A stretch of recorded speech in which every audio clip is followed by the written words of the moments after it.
Yamaha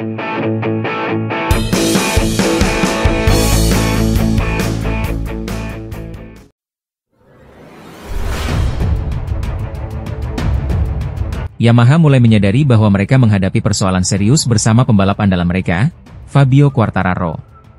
Setelah performa yang kurang meyakinkan di awal musim MotoGP 2025, pabrikan asal Jepang itu kini berbenah. Dan di balik upaya tersebut, ada sosok penting, Max Bartolini, sang direktur teknis yang menjadi otak pengembangan Yamaha saat ini. Bartolini mengungkapkan bahwa salah satu tantangan terbesar Yamaha saat ini justru datang dari dalam, yaitu strategi pengujian yang berlebihan. Menurutnya, terlalu fokus pada program uji coba jangka panjang malah bisa menjadi bumerang bagi para pembalap, termasuk Quartararo. Secara teori, pengujian dalam jumlah besar memang menguntungkan, terutama dari sisi pengembangan. Tapi selama musim berlangsung, pengujian itu bisa memperlambat proses, ujar Bartolini. Ia menegaskan bahwa pembalap dan penguji adalah dua peran yang berbeda. Jika Quartararo terlalu sering terlibat dalam pengujian teknis, maka fokusnya untuk membalap bisa terganggu. Dan itu berdampak langsung pada performa di lintasan. Tidak mungkin melakukan dua hal sekaligus dengan maksimal. Kami harus memberi ruang bagi pembalap untuk fokus memperbaiki setup dan meningkatkan kecepatan, imbuh Bartolini. Salah satu aspek menarik dari pengembangan Yamaha saat ini adalah eksperimen dengan mesin V4. Mesin yang selama ini identik dengan rival-rival tangguh seperti Ducati dan KTM, kini mulai diuji oleh Yamaha. Namun, apakah mesin V4 itu akan benar-benar digunakan di musim 2025? Masih menjadi tanda tanya besar. Meski demikian, Quartararo memberi sinyal positif. Setelah menjajal mesin baru tersebut dalam sesi tes di Jerez, ia mengaku merasakan peningkatan signifikan pada tenaga motor. Hasilnya langsung terlihat di GP Spanyol, di mana Quartararo tampil kompetitif, memimpin balapan di beberapa lap, dan akhirnya finish di podium. Momentum ini menjadi angin segar bagi Yamaha, yang sejak musim 2023 terus tertinggal dari Ducati dan Aprilia dalam hal performa mesin dan stabilitas motor. Tantangan memang belum berakhir, tetapi Yamaha kini punya arah yang lebih jelas. Dengan pendekatan teknis yang lebih realistis dan perhatian penuh terhadap kebutuhan pembalap, mereka berharap bisa membawa Quartararo kembali bersaing di papan atas.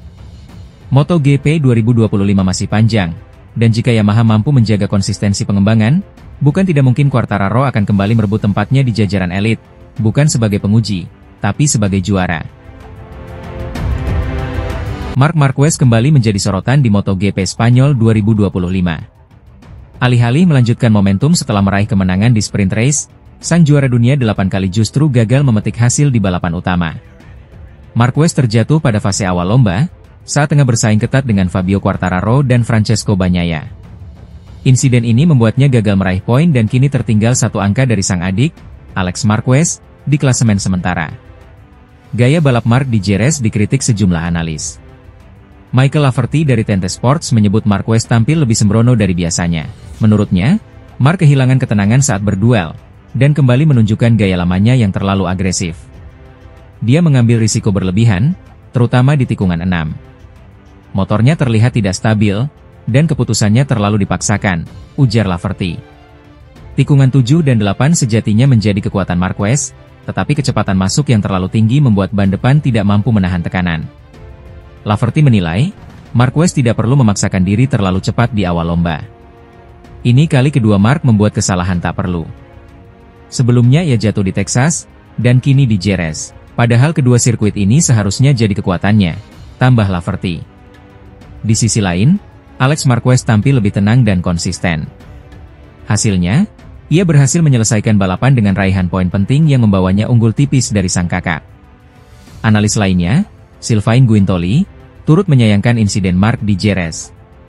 Menurutnya, ekspektasi tinggi justru menjadi beban yang membuat Marquez tergelincir. Marc terlalu percaya diri. Saat peluang menang terbuka lebar, justru disitulah kesalahan muncul, ujar Guintoli. Guintoli juga menyoroti fakta bahwa Marquez terlalu memaksakan potensi di tikungan kiri, area di mana dia biasanya sangat kuat. Sayangnya, kali ini grip ban tidak cukup untuk menopang manuver ekstremnya. Dia tahu kelebihannya, tapi kali ini terlalu berlebihan. Dia melewati batas grip, jelas Guintoli. Meski begitu, Guintoli tetap memuji semangat juang Marquez. Ia menyebut Marquez sebagai sosok yang tidak pernah puas dan selalu mengejar kemenangan. Marc tidak suka jadi yang kedua. Tapi keinginan menang itu bisa menjadi bumerang jika tidak diiringi kontrol yang cukup, pungkasnya.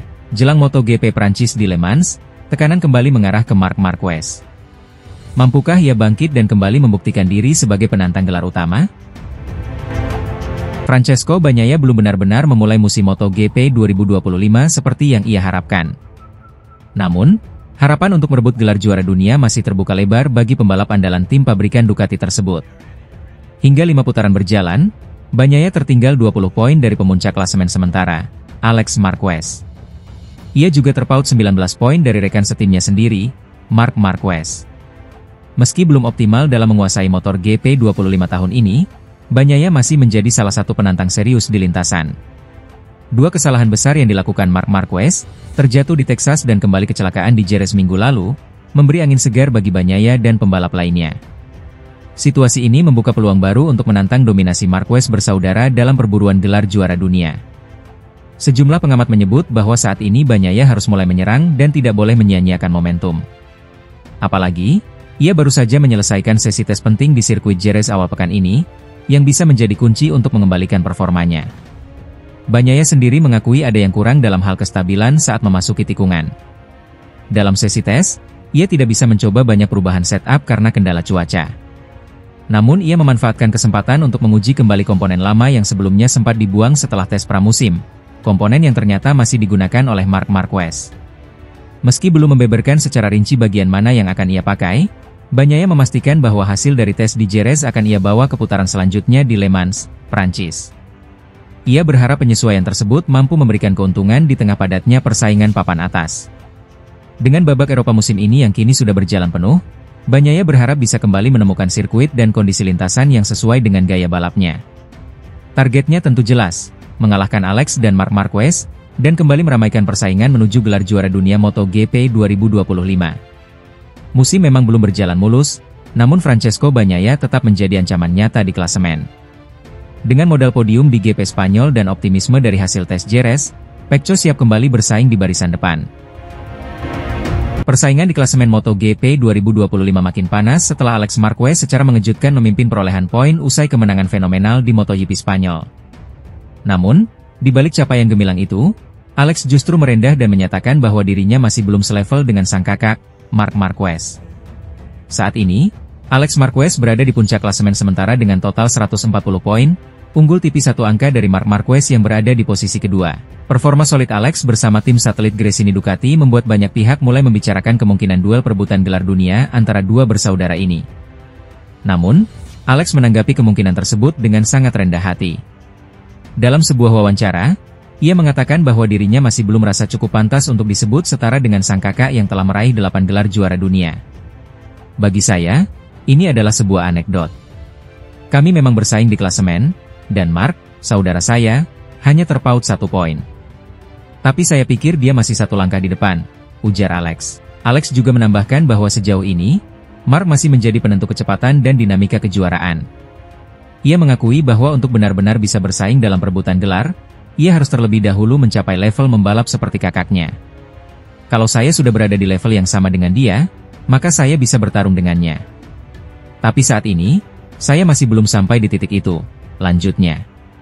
Tak hanya menilai Marc sebagai pembalap yang lebih unggul, Alex juga tak segan mengungkapkan kekagumannya terhadap sang kakak. Ia merasa sangat beruntung bisa tumbuh dan berkarier di dunia yang sama dengan Marc Marquez, bahkan menjadikannya sebagai panutan sejak kecil. Saya mengagumi kakak saya. Saya cukup beruntung bisa menjalani olahraga ini bersamanya. Saya punya role model terbaik di rumah, ucap Alex. Menurutnya, apa yang dimiliki oleh Marc Marquez bukan sekadar bakat, tetapi juga etos kerja dan pengalaman yang tidak bisa dibeli begitu saja. Hal inilah yang membuat Alex tetap menghormati posisi sang kakak sebagai figur besar di dunia MotoGP. Meski merasa belum setara, Alex kini berada dalam posisi yang sangat strategis. Ia membuktikan bahwa kerja keras dan konsistensi bisa membawanya bersaing di papan atas, bahkan menyalip dominasi pembalap pabrikan. Dengan sisa musim yang masih panjang, dan hanya selisih 1 poin di antara mereka, dunia balap mungkin akan segera menyaksikan pertarungan emosional dan historis antara dua bersaudara, Alex versus Marc Marquez. Fabio Quartararo akhirnya membuktikan bahwa gaji fantastis yang diterimanya dari Yamaha bukan sekadar angka tanpa hasil. Pembalap asal Prancis itu berhasil finish di posisi kedua dalam balapan utama MotoGP Jerez 2025.